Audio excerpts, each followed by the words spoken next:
The chains were cold against his wrists.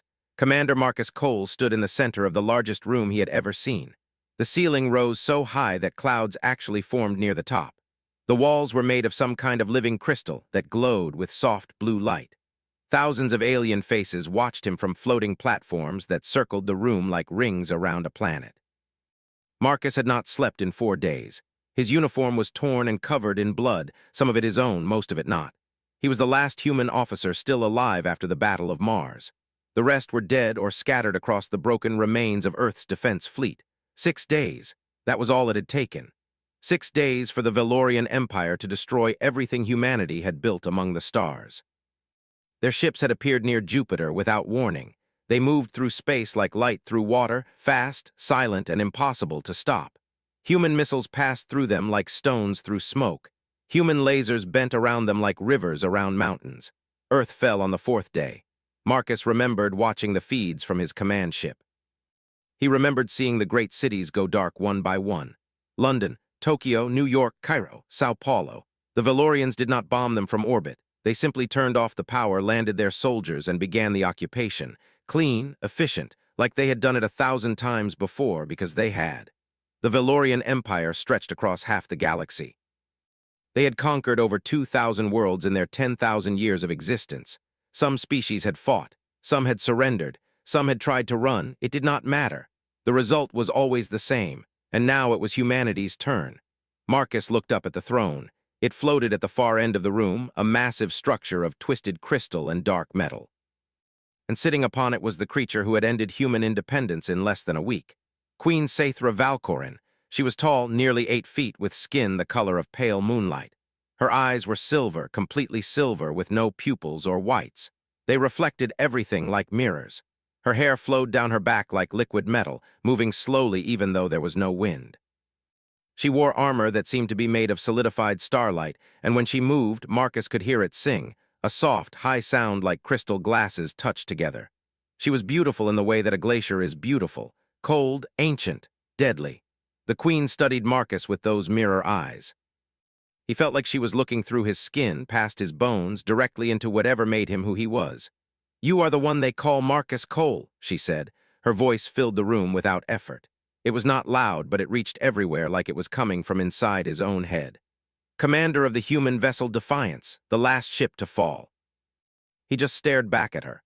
"Your species is interesting," the queen continued. She leaned forward slightly on her throne.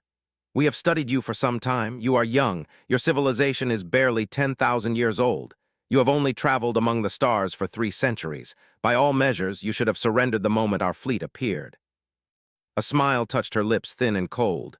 "But you did not surrender, you fought. Even when your weapons did nothing, even when your ships burned, even when your world fell, you kept fighting." She tilted her head. "Why?" "Submission is an option. Service is an option. Many species have chosen these paths and found peace within our empire. I call it an end to the chaos of independence." She gestured with one long hand, and the floating platforms around the room shifted. Images appeared in the air, planets, cities, billions of aliens of every shape and size. 2,000 worlds, countless species, all living in stability, all protected, all fed.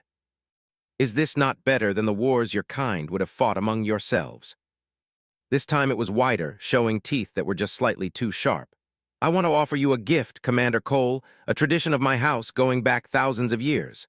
She rose from her throne and floated down toward him. Her feet did not touch the ground.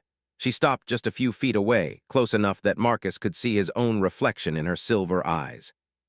"When we conquer a species that shows exceptional spirit, we offer their representative a single wish. Anything within my power to grant, and my power is considerable. You cannot wish for weapons or fleets. You cannot wish for my death or the Empire's destruction. Many have tried such tricks. All have failed. My power enforces the rules absolutely. A core nature that defines what they are. When faced with ultimate defeat, when given one chance to grasp at something, anything, beings show who they truly are." She sat down and looked at him with those ancient silver eyes. "Your wish will tell me what humanity really is. That is approximately 36 of your Earth hours. You will be given comfortable quarters, food, water, time to think." She paused. "Choose wisely, Commander Cole. This is the only gift the conquered receive." As he turned to leave, the queen spoke one more time. "I have done this 1,472 times, Commander. I have heard every wish you could imagine. Wealth, power, immortality, love, revenge, nothing surprises me anymore." Her voice dropped lower. "I wonder what a human will choose." He had 36 hours to make the most important decision in human history. He already knew what he was going to do. But first, he needed information. The room they gave Marcus was more beautiful than any place he had ever seen on Earth. The walls curved like the inside of a seashell, made of the same living crystal as the throne room. Soft light came from everywhere and nowhere. The bed was large enough for 10 people and softer than clouds. There was food on a floating table, strange fruits and meats that smelled wonderful. Through the curved window, Marcus could see Earth, his home. From this distance, it looked peaceful. He could see the blue of the oceans and the green of the continents. But he knew that down there, cities were burning. People were dying. Families were being torn apart, his family. He pushed that thought away. He could not afford to think about his daughter right now. He could not afford to feel. He needed to think. Marcus sat on the edge of the bed and closed his eyes. The queen had said the wish must be for himself alone. No freedom for Earth, no weapons, no fleets. The rules seemed absolute, but there were always gaps in rules. There were always things that people did not think to forbid because they never imagined anyone would ask for them. He needed to understand the Valorians better. He needed to know their weaknesses, not in their ships or their weapons, but in their minds, in their hearts, if they even had hearts. As if answering his thoughts, the door opened. A Valorian entered. This one was shorter than the guards, with a rounder face and eyes that were gold instead of silver. He wore simple robes instead of armor. "I am Scholar Veth," the alien said. His voice was softer than the queen's, almost gentle. "I have been assigned to answer your questions during your deliberation period." It was a strange expression on his alien face, almost friendly. "Because this is part of the tradition. The chosen representative is allowed to learn about us before making their wish. It makes the choice more meaningful." He moved to a floating chair and sat down. "Ask what you will, Commander Cole. I will answer honestly." "How old is the queen?" "We can be killed by violence or accident, but time alone cannot take us. The average Valorian lives between 4,000 and 6,000 years. The queen's mother lived for nearly 12,000 years before she chose to end her existence. Repetitive, when this happens, a Valorian may choose the final rest." He said it calmly, like he was describing the weather. Marcus stored this information away. He asked more questions. "What about memory? Can Valorians forget things?" "Every moment of our lives is preserved in perfect detail. I can recall my first breath as clearly as I recall this conversation. Nothing fades, nothing blurs. They do not soften with time as they do for other species. They remain sharp forever." A piece of a puzzle falling into place. "So the queen," he said slowly, "after 3,000 years, she doesn't feel things the way she used to. But she does so from a great distance, like someone watching a play they have seen 1,000 times before. She studies them like a scientist studies specimens. Some had wished for wealth or power within the empire. A few had tried to trick the queen with clever words, asking for things that might secretly help their people. All of these wishes had failed or backfired. One species had wished for knowledge. All the secrets of the universe poured into their representative's mind. He had gone insane within seconds. Another had wished for the queen to feel the pain of everyone she had ever conquered. The magic had tried to fulfill this wish, but found that the queen's emotional barriers were too strong. She had felt only a mild discomfort, like a distant headache. "No one has ever truly surprised her," Veth said. "She has seen every variation of selfishness, every shade of desperation, every clever trick. After so many centuries, patterns repeat, souls repeat. To have the memories taken away so that the pain would not last forever. You have made your decision, already. You still have 30 hours remaining." A small thing, a human thing, something that would grow in ways no Valorian could predict. The queen had said she wanted to know what humanity really was. Marcus smiled. He would show her. The throne room was even more crowded than before. Word had spread through the Valorian court that the human was ready to make his wish after only 6 hours of deliberation. This was unusual. Most representatives took their full time, agonizing over the decision until the very last moment. Marcus Cole walked through the center of the great hall with his head held high. He had washed and eaten. He had asked for a clean uniform, and they had given him one, pressed and perfect, with his commander's insignia shining on the collar. If this was to be his last act as a representative of humanity, he would do it properly. The floating platforms were packed with Valorian nobles. They whispered to each other in their musical language, their silver and gold eyes fixed on the small human walking below them. To them, he was entertainment, a curiosity, a brief moment of interest in their endless lives. Marcus did not care what they thought. He was not here for them. Queen Saithra Valcorin sat on her throne, her liquid metal hair flowing slowly around her shoulders. Her silver mirror eyes watched Marcus approach. There was something in her expression, not quite interest, but perhaps the memory of interest. A shadow of the curiosity she had felt thousands of years ago before she had learned to feel nothing. "Commander Cole," she said, and her voice filled every corner of the room. "You have made your decision quickly. This is unusual." "I know what I want." The actual lived experience, every sensation, every emotion, every moment, as if you had lived it yourself. "Yes." The queen raised one hand and the whispers stopped immediately. "Whose life?" she asked.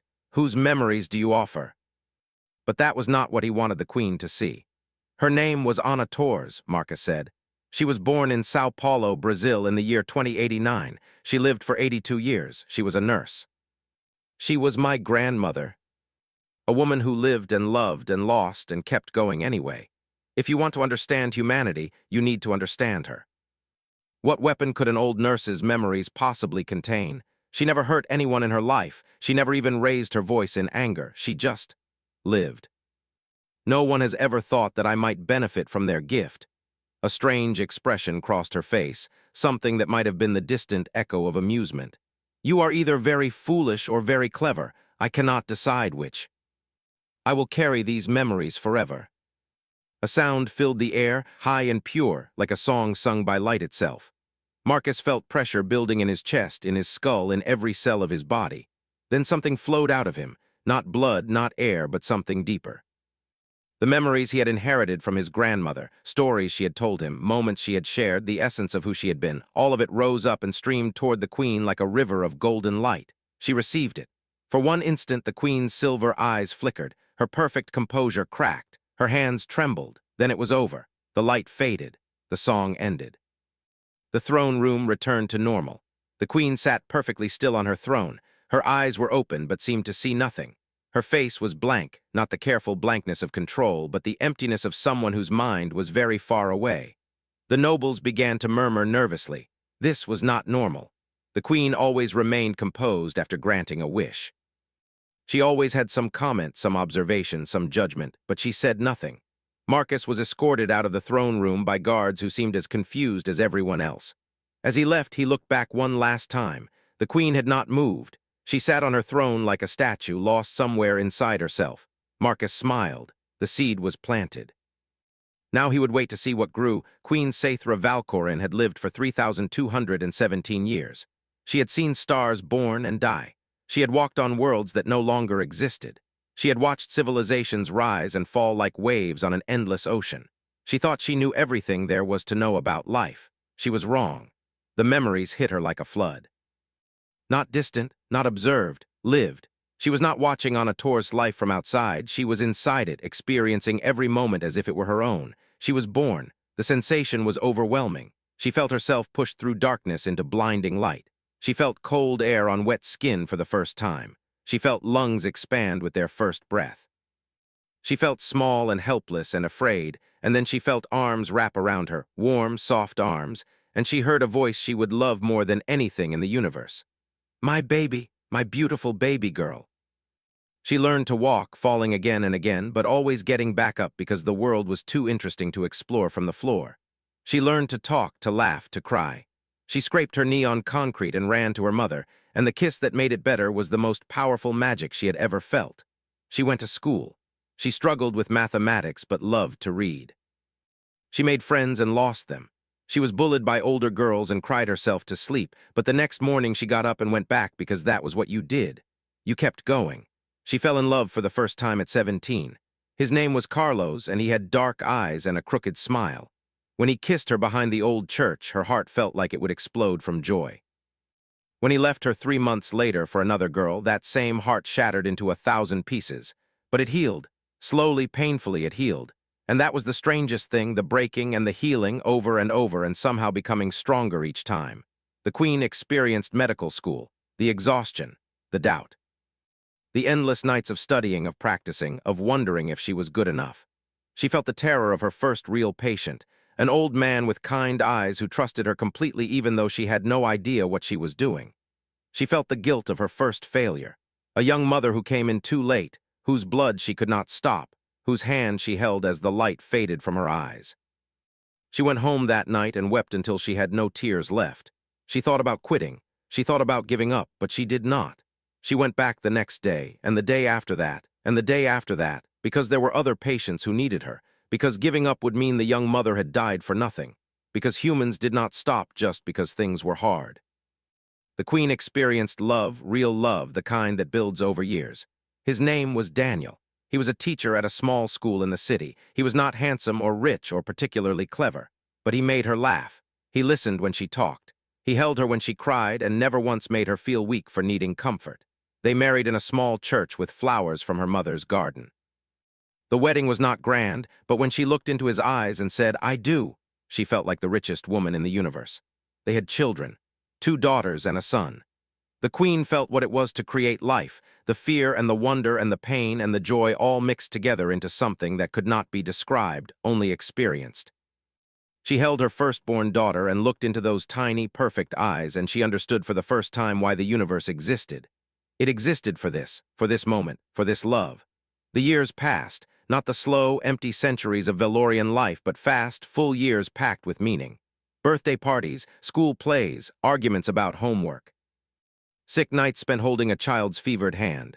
First words, first steps, first heartbreaks, each moment precious because each moment would never come again. The queen learned what it meant to be afraid, truly afraid, not of death but of loss. Every time her children left the house, a small part of her worried that something might happen. Every time her husband was late coming home, her heart tightened. This constant awareness of how fragile everything was, how quickly it could all be taken away. And yet she loved anyway. That was the incredible thing. Humans knew they would lose everything they loved. They knew it with absolute certainty, and they loved anyway. They opened their hearts knowing those hearts would be broken. They built lives knowing those lives would end. The queen felt Daniel's death. 53 years of marriage, 53 years of shared meals and shared beds and shared dreams. 53 years of a love that had grown deeper with every passing day. And then he was gone. The grief was unlike anything the queen had ever experienced. It was not sharp like the memories she had collected from conquered worlds. It was a void, a black hole that swallowed everything. She could not eat, she could not sleep, she could not imagine how to exist in a universe where Daniel did not exist. But she did exist. Day after day, she forced herself to get up. For her children, for her grandchildren, for the patients who still needed her. She carried the grief with her like a stone in her chest, and slowly, very slowly, she learned to live around it. The stone never went away, but somehow life grew over it like flowers over a grave. The queen felt old age, the body weakening, the joints aching, the memories of youth growing distant but never fading. She felt the strange peace that came with acceptance, the knowledge that death was coming and the refusal to be afraid of it. She felt the last day, the hospital bed, the faces of her children and grandchildren gathered around her, the hand of her daughter, the baby she had held so many years ago, now holding hers. "It's okay, Mama," her daughter whispered. "You can rest now." She was still on her throne. The throne room was empty. Someone must have cleared it. She did not know how much time had passed. Days, perhaps, weeks, it did not matter. For the first time in over 2,000 years, tears fell from the queen's silver eyes. They rolled down her pale cheeks and dropped onto her armor of starlight. She was weeping. And she could not stop. 7 days passed before Queen Saithra Valkorin emerged from her private chambers. 7 days of silence. 7 days during which the entire Valorian Empire held its breath, wondering what had happened to their immortal ruler. Marcus Cole was still in his gilded prison when the summons came. Guards appeared at his door, the same tall, silver-eyed soldiers who had brought him to the throne room before. But something was different this time. They did not look at him with contempt or amusement. They looked at him with something that might have been fear. "The queen wishes to see you," one of them said. Marcus nodded and followed them through the crystalline corridors of the palace. He had spent the past week wondering if his gamble had worked. He had given the queen everything that made his grandmother who she was, every joy, every sorrow, every ordinary moment of an ordinary life. He had hoped it would mean something, but he had not known what that something would be. The throne room was nearly empty when he arrived. No floating platforms filled with nobles. No crowds of curious observers, just the queen alone on her throne and the scholar Veth standing nervously near the door. The queen looked different. It was hard to say exactly how. Her body was the same, her armor still shone like starlight, her hair still flowed like liquid metal, but her eyes had changed. They were still silver mirrors, but now there was something behind them. Depth, shadows. Pain, she looked at Marcus, and he saw the tracks of dried tears on her pale cheeks. He saw that her hands were trembling slightly as they rested on the arms of her throne. "You knew," she said. Her voice was quieter than before, less commanding, more human. "You knew what those memories would do to me. You hoped to break a 3,000-year-old queen with the memories of a nurse. Yes, I suppose you did." Every moment of that woman's life was filled with emotion, fear, love, grief, joy, all of it so intense, so overwhelming. And she only lived 82 years. How do any of you survive even that long? We live, that's the difference. I was dead inside and did not even know it. I never understood what I was taking from them. To build families and communities and futures of their own choosing. A symbol, a ruler, a conqueror, but not a person. Not today. An empire does not change overnight, and there are forces within my court who would destroy me and your species if I showed weakness. She held up a hand before Marcus could speak. But I can begin, slowly, carefully. I can loosen the chains. I can give your people back some of what I took.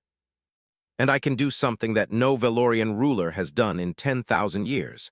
I can ask for help. He thought of Earth burning and occupied. He thought of his daughter still somewhere down there in the chaos. He thought of all the reasons he should hate this woman, this creature who had destroyed everything he loved. But he also thought of his grandmother, Anna Tors, who had spent her entire life helping others, who had believed that no one was beyond saving, who had taught him that kindness was not weakness, it was the strongest force in the universe. "Yes," he said, "I'll help you. We know how to hope. I am honored to carry her memory. Then I will try to deserve one. But a single human life, lived fully and loved deeply, can change the universe forever." Anna Tors never knew that her memory would save the world. But somewhere in whatever place souls go after death, Marcus liked to think she was smiling.